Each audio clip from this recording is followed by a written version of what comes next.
Hello, thank you for making time for this presentation of Stop the Bleed by Ada County Paramedics. My name is Chris Gapp, and I want to thank you for making the time and effort to be here.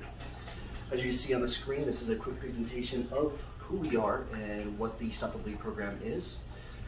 Inside the packet that you have received, it should be a USB and an audio disc. The USB will contain all the frequently asked questions, any background information on Ada County Paramedics, background information on the Stop the Bleed program, where it came from, as well as any sort of contact information that you may need, as well as a copy of the audio files for the PSAs will be contained both on the audio CD as well as the USBs.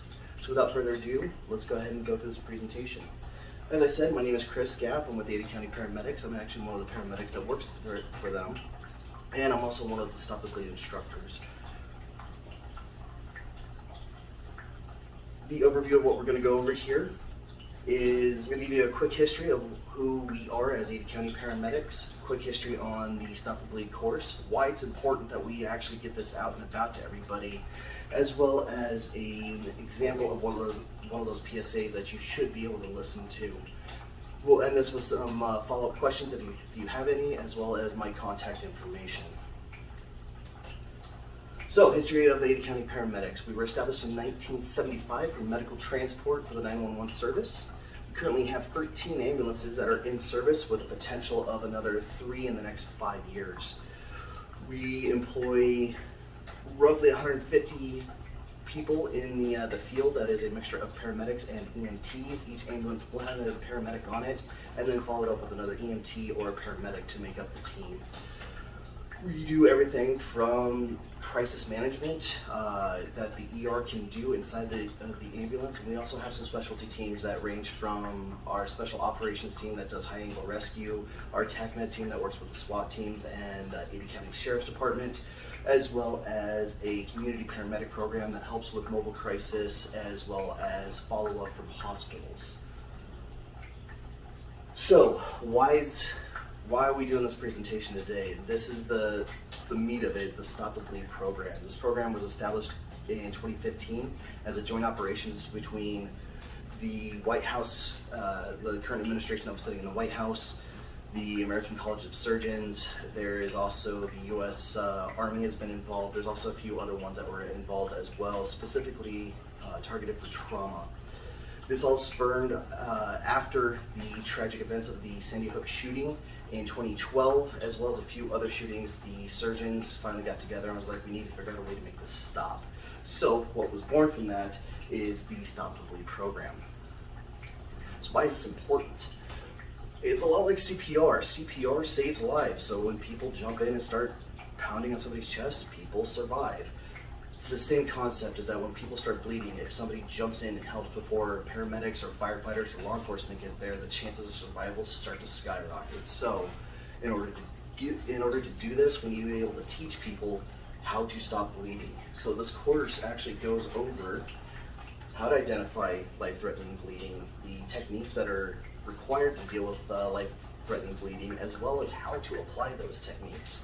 You'd be actually quite surprised how a lot of folks are really skittish about it, but have no problem jumping in to pack wounds or apply a tourniquet to save somebody's life.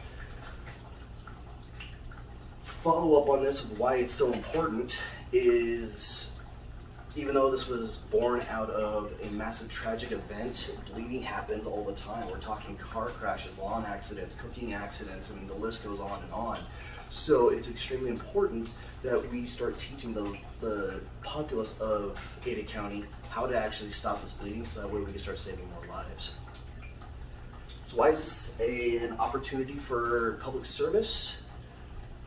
We're going to start putting classes on this summer to start enrolling folks. With the pandemic, we are very conscious of being social distancing and keeping everything clean and sanitary, so that is not a concern that we have.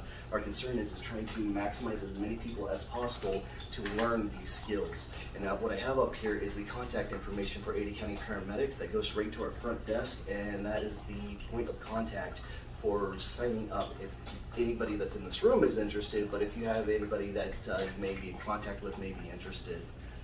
So Another way we've also learned to reach out to other folks is to help provide you guys some audio clips to release out on your stations. We are also open to doing any sort of video releases as well. We just don't have the capability of doing that. So if anybody's willing to assist with that, it'll be greatly appreciated, and we will gladly provide any and all persons and products needed for that. Without further ado, what we'll do is I'll play one of the examples for you, and then we'll move on from there.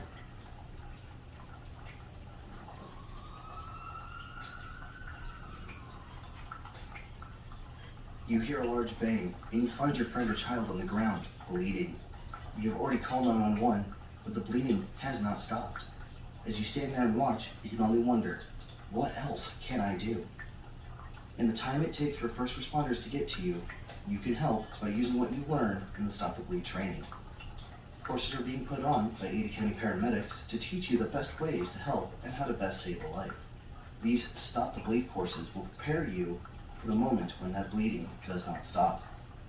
If you or a loved one are interested in learning these easy to master skills, contact Ada County paramedics to sign up for a free course at 208-287-2962. Again, that's 208-287-2962. Each one of these PSAs has a script attached to it, as well as a timeline attached to it as well, so there's a total of 4 of them. You can use them how you want to. With that being said, everything is inside your media kits that you have received. If you have any questions, feel free to ask me. My contact information is on the screen here. I can be reached via email first. Cell phone's a good second, however, if I'm on the ambulance, I can't really talk to you. So, any questions? No, again, I want to thank you for making time for this presentation. It was extremely appreciated for you guys to take time out of your day and get down here to see this presentation for us. Thank you. Have a good day.